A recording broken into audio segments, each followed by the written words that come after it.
The next thing we're going to do is planks. So your basic plank, on the elbows, hands down. You don't want your butt up in the air. You don't want your low back to sag either. You kind of want to contract your lower abs and flex the abdominals, flex the core. And make sure you breathe while you do this. And you shouldn't shake. That's the first test. You have to make sure you breathe when you do it. If you start shaking on the exhale, there is some intrinsic weakness there. And it's not uncommon because your diaphragm is changing location. As you breathe out, it's actually raising. So now it's like up into the rib cage a lot higher than if you took a deep breath. It makes you more stable. That's the best sign you want to see how stable you are. As we said, diaphragm stabilizes the spine. This is the perfect example of that because when you breathe in, it drops down.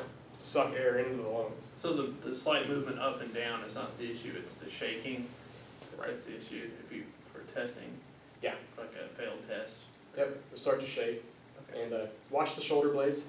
Some people hold them in weird positions to try to compensate. And also you want elbows underneath shoulders. Yeah.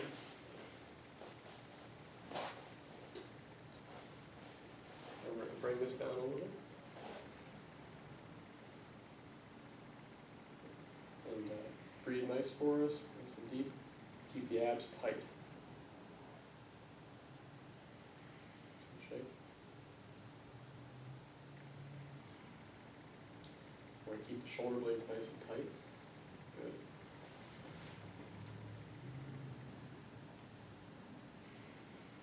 You see how when he breathes out, he shakes a lot more?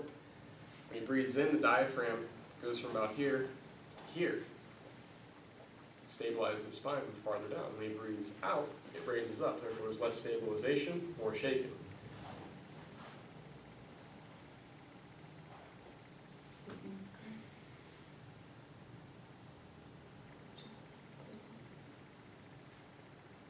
Okay, take a break. Not sure how long that was, probably 20 or 30 seconds. Did you feel the shake? Did you breathe out especially? So do you want your shoulder blades, your scapula, sort of retracted or protracted? Back There's and two different ways to do them, yeah. We're going to do both. But ideally, like she said, you want them back, retracted, and down. You want to activate the rotator cuff. It's really going to lock down the shoulder blade and the humeral head, have the rhomboids firing. And that's what's great about the plank is that you can use it in so many variations to train so many things. Glute med, core, shoulder stability, subscap, all that stuff. Great exercise. Drop down a little bit and bring the shoulder blades back some.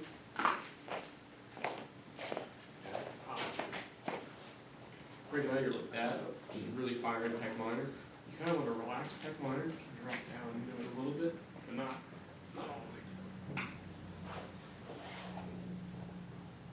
Go all the way up for me. Let's see where you're at. Come down.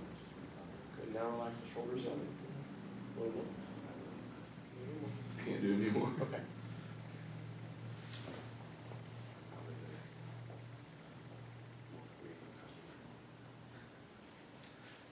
See how he's torquing? Mm-hmm. Definitely some imbalance here. So he's already got the shake, but he's also torqued. He doesn't have the mobility in his shoulder blades to stabilize if he would drop down and relax. He's at pec minor, pec major. So you're saying he's tilted to one side Yeah, a little bit? Yeah, he was kind of like that, I guess. Would you say? Yeah, not that severe, but if you looked from here, you could see that Okay. his whole left side was a lot higher than his right side. It's just an imbalance that we have to work on. That's all. Really, as long as the body is always in balance, it comes back to that limitations of matter. Limitations of matter. Matter makes up everything. As long as you have a proper balance, you won't exceed limitations of matter. I mean, you get hurt or break something or injure people. So if you're going to do this, you don't have somebody watching, you'll just assume that somebody's going to try to do a couple of these exercises on their own. Yeah. Like what kind of like internal cues or like personal cues can you use other than filming yourself?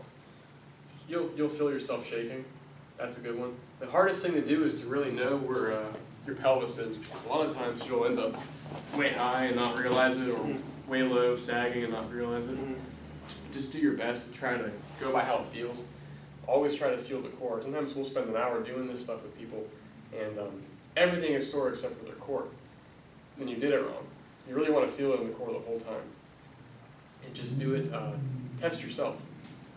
That's all you want to do is, if you can only do 15 seconds today, try for 17 tomorrow. It was keep getting stronger and stronger and stronger. And this will get you shredded too. We do this with our bodybuilders and the personal trainers we work with, and you can get a six-pack doing this stuff.